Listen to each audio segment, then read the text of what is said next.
What's going on YouTube? Welcome back to the gray area with your host, It's That Kid Greg. So this video is actually a follow-up to my last gray area video, which was a response to Scott Turner Schofield, I still can't say his name, and his TED Talk, Ending Gender. So I will link that here on the screen, and I will put the link down in the description for those of you on mobile.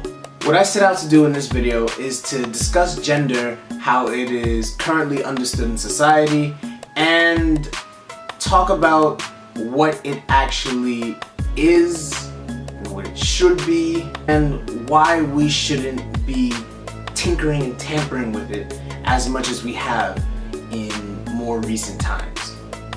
So let's get started. So to understand gender, we first have to look at what came before, which is sex. Merriam-Webster has a simple definition which defines sex as the state of being male or female. Now, I should point out that this is in relation to biology.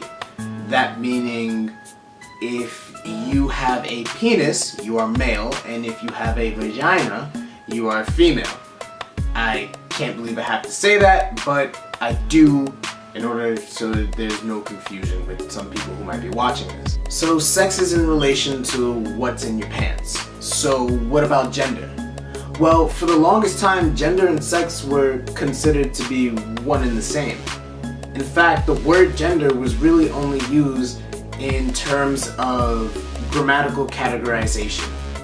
So an example of this would be the pronouns him and her are masculine and feminine respectively. So those would be considered or talked about as gendered terms. This is how the word gender was used until 1955, when a man named John Money used the term to create a distinction between biological sex and what the individual experiences, their gender. But that begs the question, who is this John Money guy?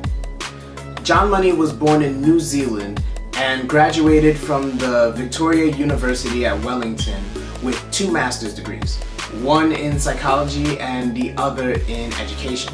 In 1947, at the age of 26, Money left to the United States, that meaning he moved to the United States, and studied psychology at the University of Pittsburgh. He later left the University of Pittsburgh in order to get his doctorate in psychology from Harvard University, which is prestigious and well-known and fancy. Look, I'm from Harvard. Money is the origin of a lot of the ideas about sexuality and gender that we hold in current society. Things including the idea of gender being a social construct, gender roles, and sexual orientation not being a choice are all part of Money's, they all go back to Money's train of thought and his findings and research, etc. Money was also the one who pioneered use of the terms of the suffix philia, as in podophilia, which means someone who has a foot fetish or a sexual attraction to feet. That's not to be confused with pedophilia, which is the sexual attraction to children, but we will circle back to that later on in this video, so keep watching. Money's pioneering of this was actually brilliant because it allowed people to categorize their sexual desires and kinks without fear of being shamed or ostracized. Before Money's pioneering of the suffix philia, if you had any type of kink or little sexual like fetish or whatnot, you were just called a pervert and treated like a monster, which is not always the case, as with people who have little innocent fetishes like feet or whatever. So that's good on him. So with all these degrees and successes and accolades, what is wrong with Dr. Money? Well, a couple of things. Money's biggest claim to fame was his findings on gender, which he documented in his research on twins called the John Jones case. The research dealt with David Reimer, born Bruce Reimer, a child who at 8 months old had a botched circumcision and was forced to have his penis removed. Money theorized that gender was a learned experience and not one that was innate. And so under his supervision and advice, he was allowed to study Reimer and his twin brother. And at 12 months old, Reimer had his testicles removed as well, was reassigned to live as a girl, and his name was changed to Brenda. During his adolescence, Reimer was treated with estrogen so that he would be able to develop breasts upon reaching puberty and generally be more feminine. However, once Money suggested a surgical operation to give young Reimer a vagina, similar to what a male to female transgender person would go through, his parents refused and the case was then closed. No longer having access to the family, Money no longer had a way to receive progress reports on Brenda, and so he posted his findings claiming that they were a success and that gender was ultimately a social construct, a feeling experience that is learned and not innate.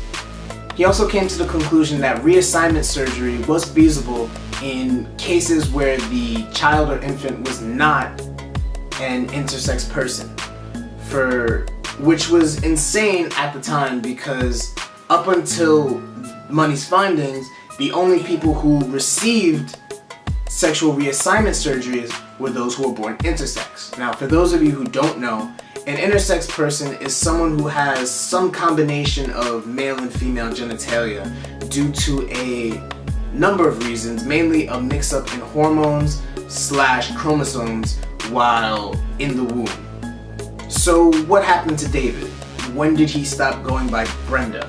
Well, in 1997, he and his twin brother Brian did an interview with Milton Diamond where they went over their experiences with Dr. Money, and the results aren't that great.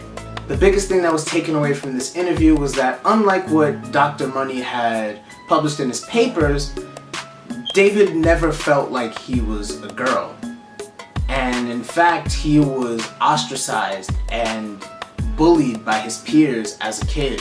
He went through several bouts of suicidal depression growing up, and at 13, he was told the truth about his reassignment surgery, and at 14, he threatened to take his life if his parents ever brought him to Dr. Money ever again. After taking the name David and going back to living as a male, he had to undergo several surgeries in order to reverse the damage that was done to his body under the guidance of Dr. Money. This included testosterone injections, a double mastectomy, which is the removal of the breasts, and 2 phalloplasties. A phalloplasty is an operation to construct or reconstruct a penis. It is most commonly used in penis enlargement surgery and for transgender people when they are transitioning from female to male. The twins also revealed that Money himself actually may have had some pretty dark and impure intentions with his study. He would force the twins, who I will remind you were children at the time, to perform sexual acts, including having David get on all fours and having his brother rub his crotch up against him and thrust at him from behind in what I can only describe as doggy style. He would have David lie on his back and spread his legs open and have his brother Brian get on top of him. And he would also have the children strip down nude and inspect each other's genitals. And they also said that on at least one occasion he photographed them doing so. Money justified these actions, claiming that sexual rehearsal play was a good thing for children because it allowed them to have a healthy gender identity upon reaching adulthood. It doesn't help that Money's view on pedophilia is controversial to say the least. Money believed that pedophilia was about love and that preying on children was not an inherently evil act if it was done with consent from both parties, which is mind-blowing because they're a child, but whatever. To top it all off, both twins who were involved in Money's big experiment ended up committing suicide. In 2004, David, after bouts of depression, financial instability, and marital troubles, shot himself in the head with a sawed-off shotgun. And in 2001, his brother Brian had overdosed on antidepressants. The Reimer twins' parents blamed Money and his methodology as the reason why both their sons have died. Money responded to the backlash by saying that all of it was caused by right-wing media bias and the anti-feminist movement, who wanted women to get back on the mattress and go back to the kitchen. So, great guy. So the man who fathered our current understanding of what gender is was a pedophile, or at the very least a pedophile sympathizer, who tested his unverifiable theories on children, ultimately putting them down the path of depression and eventually suicide. And this is the biggest thing I wanted to convey in my last video, but because I was responding to what the TED Talk was saying, I couldn't really it couldn't really come across clearly. Gender is inherent. It is part of the human psychology. It is part of our biology. It is what and who we are.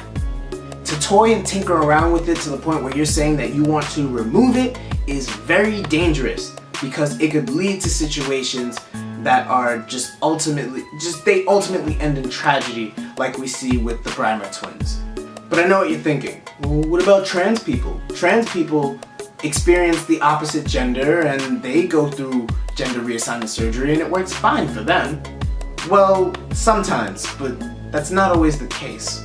As I mentioned in my last video, there are many websites where people detail their experiences of undergoing sex change operations and realizing it was a mistake, regretting it, and wanting to return to their, I guess, assigned gender at birth is what they call it now, or whatever they call it.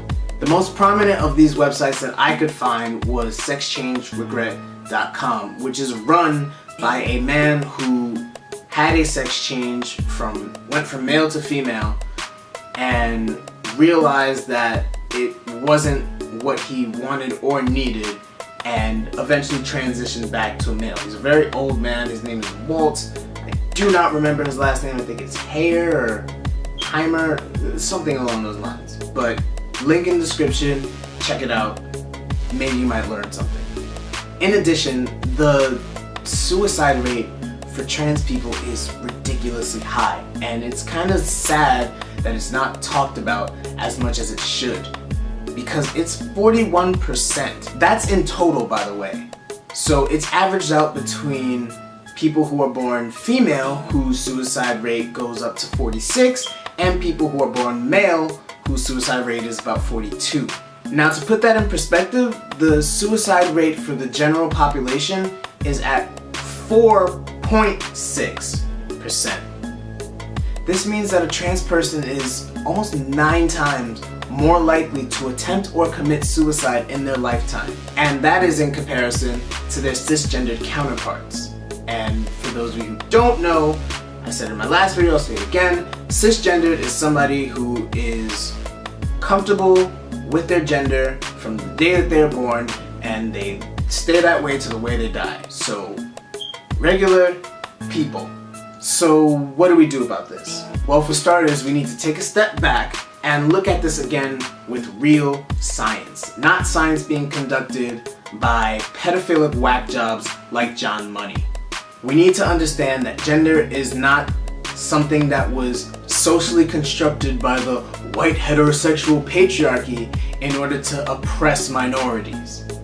It's inherent. It is something that is a part of us as humans, as a species, as part of pretty much every species we can observe on the planet. We need to look into alternatives for sexual reassignment surgery.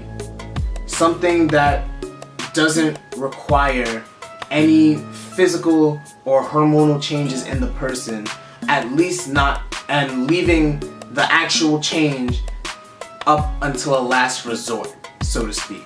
I especially want to stress this for children because in recent years, the age at which children are diagnosed and treated for gender dysphoria or gender identity disorder, whatever it's called nowadays, has been getting younger and younger. The youngest of which I could find is a girl who goes by the name of Jennings, who was diagnosed with gender identity dysphoria at the age of 4. At 5, she began living as a female, and at 11, she was given hormone blockers so that she would not go through male puberty. From what I read, she plans to undergo a complete sex change, meaning estrogen injections and the whole switch up down below once she turns 18, which is about 2 years from now. But Jazz is just one case. And because she's just one case and she hasn't undergone this change yet, we don't really know what the future holds for her. And I really hope that she is part of the 59% people who live comfortably and happily with their change, but at the same time, with odds that are basically the same as a coin flip, we can't afford to think that transitioning is going to work for everyone who feels this way, who feels like their gender and their body aren't matching up, because literally their lives are on the line. But that's just what I think. What do you guys think? Let me know in the comment section below. As always, I'd like to thank you for watching, and remember, nothing is black and white.